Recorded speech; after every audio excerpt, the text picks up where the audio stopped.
Dear students, +2 class हम लोग कर रहे थे chapter general principle and processes of isolation of elements. ये हम लोग चैप्टर कर रहे हैं, 6th चैप्टर। उसमें आज बेटा ये एक डेफिनेशन लिखनी है। What is electrometallurgy? The process of extraction of metal by the electrolysis of their fused salts is called electrometallurgy। अब जैसे कॉपर है, फ्यूज्ड सॉल्ट उनका लेना है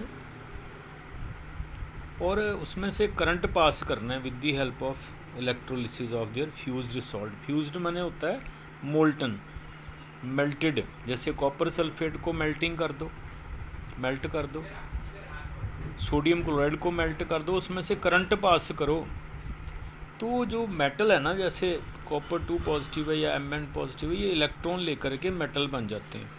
कहाँ? कैथोड पर, एट एनोड।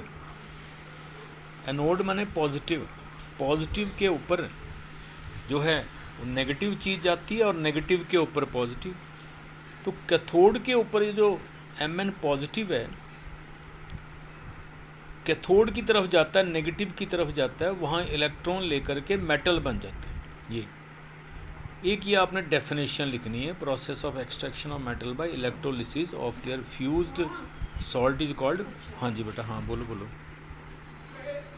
इलेक्ट्रोमेटलर्जी। दूसरी आपने लिखनी है हाइड्रोमेटलर्जी। ये हाइड्रोमेटलर्जी, व्हाट इज हाइड्रोमेटलर्जी?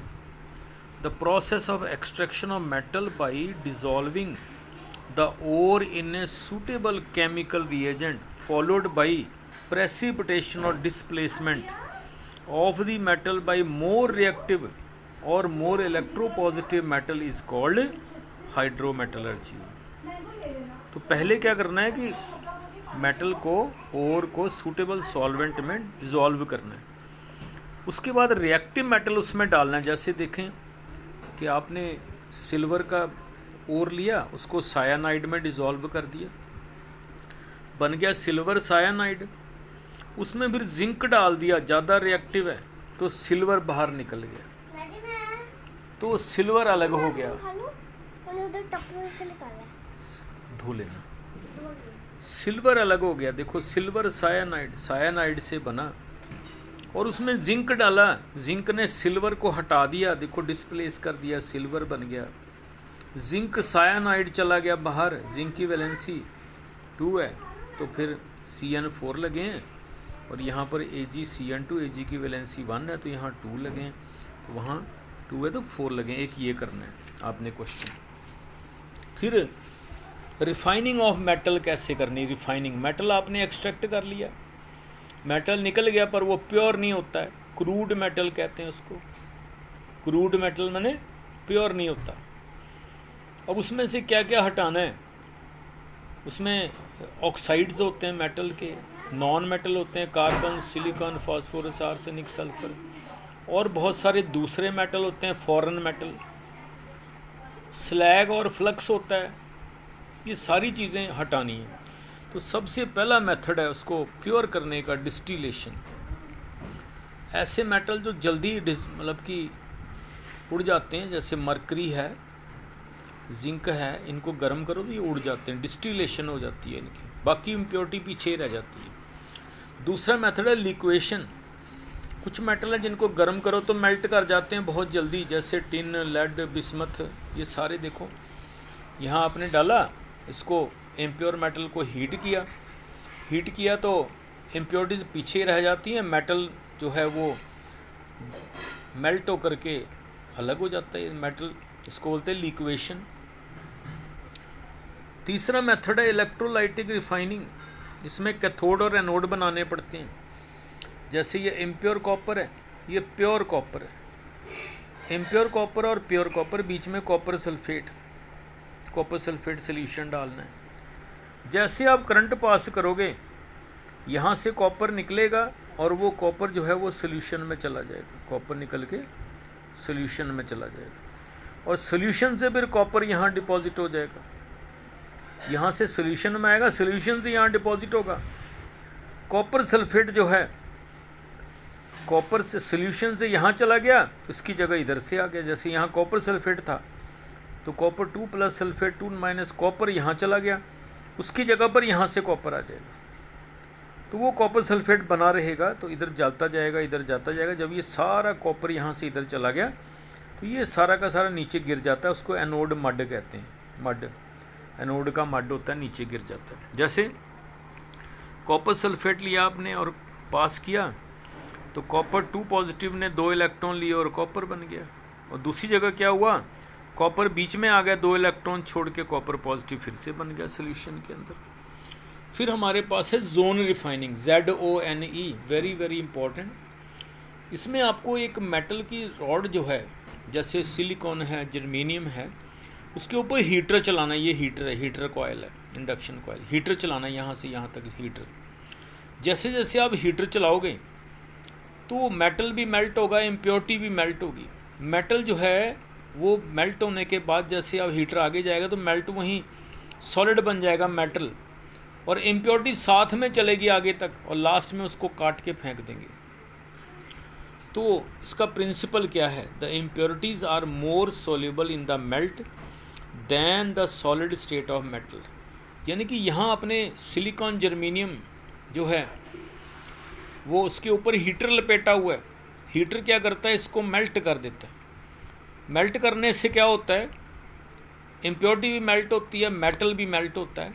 अब आगे चलना, आपने आगे को जाना है, हीटर आगे लेके जाना है। इम्प्योरिटी साथ साथ ही चलती रहती है और जो प्योर मेटल है वो पीछे फिर सॉलिड बन जाता है। ऐसे बार बार चलाते हैं हीटर को, बार बार चलाते हैं, बार बार चलाते हैं, तो सारी इम्प्योरिटी एक एंड पे इकट्ठी करके इसको काट देते हैं फिर एंड को। तो इसका प्रिंसिपल क्या है, जैसे बोरोन, गैल्मियम, इंडियम, गैलियम, सिलिकॉन, इनके लिए यूज़ करते हैं। जर्मेनियम, इनसे फिर कंप्यूटर के चिप बनते हैं, ये सिलिकॉन से, जर्मेनियम से। तो क्या इसका प्रिंसिपल है, impurities are more soluble in the melt than in the solid states. Impurity ज़्यादा सॉल्युबल होती है, इम्प्योरिटी आगे चलती हैं, आगे चलती हैं, लास्ट में इम्प्योरिटी को काट देना होता है। फिर वेपर फेज रिफाइनिंग, इसमें है मॉन्ड्स प्रोसेस, ये MONDS, ये निकल के लिए यूज़ होता है। ये इम्प्योर निकल है, उसमें कार्बन मोनोऑक्साइड मिलाना है, इसको हीट करना है 330 to 350 केल्विन, तो निकल टेट्रा कार्बोनाइल बन जाता है। ये टेट्रा माने 4। तो ये निकल था, इम्प्योर था, इसमें बहुत सारी इम्प्योरिटीज़ थी, तो निकल निकल गया बाहर, वो चला गया इसके साथ, इम्प्योरिटी पीछे ही रहेंगी, इम्प्योरिटी वहीं बची रहेंगी।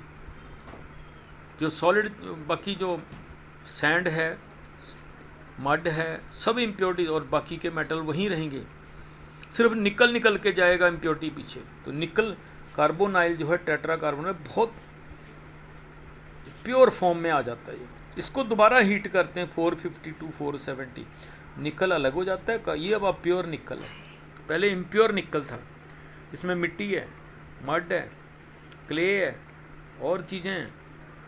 बीच में से निकल निकला और किसके साथ चला गया, CO के साथ, कार्बन मोनोऑक्साइड के साथ। क्या बनाया, निकल टेट्रा कार्बोनाइल। उसको दोबारा हीट किया तो निकल अलग हो गया, ये बिल्कुल प्योर निकल अब मिलेगा, कार्बन मोनोऑक्साइड बाहर जाएगी। और आज का लास्ट मेथड है वैन आर्कल प्रोसेस, ये भी वही है।